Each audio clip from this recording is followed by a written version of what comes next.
Hello everyone, আজকে আমি তোমাদের সাথে শেয়ার করে নেব রথযাত্রা স্পেশাল রসালো মালপোয়া কীভাবে বাড়িতেই তৈরি হয়ে যায়। তো চলো, তার জন্য তোমরা পুরো ভিডিওটা দেখতে থাকো। আমি একটা মিক্সিং বোল নিয়েছি, একটা মেজারিং কাপ নিয়েছি। মেজারিং কাপের আমি 2 কাপ ময়দা নিচ্ছি, 1 কাপ সুজি, সামান্য একটু নুন নিয়েছি আর 2 চামচ চিনি নিয়েছি। শুকনো উপকরণগুলোকে আমি ভালো করে মিশিয়ে নিচ্ছি।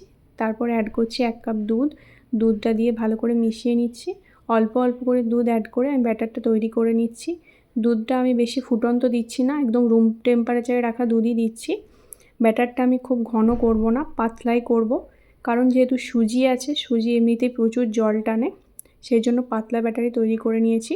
ব্যাটারটা রেডি হয়ে গেছে। এরপর এটাকে ঢেকে রাখছি 30 মিনিটের জন্য। একটা কড়াই নিয়েছি, কড়াইয়ের মধ্যে নিয়ে নিয়েছি 1 কাপ চিনি, 1/2 কাপ জল। আমি চিনির শিরাটা তৈরি করে নিচ্ছি। চিনির শিরাটা আমি খুব ঘন করব না, পাতলাই করব। 2টো এলাচ অ্যাড করেছি। তো চিনির শিরাটা আমার রেডি হয়ে গেছে। এরপর ওই ব্যাটারটার মধ্যে আমি দিয়ে দিচ্ছি হাফ ডাস্ট করে রাখা মৌরি। মৌরিটা দিয়ে ভালো করে মিশিয়ে নিচ্ছি।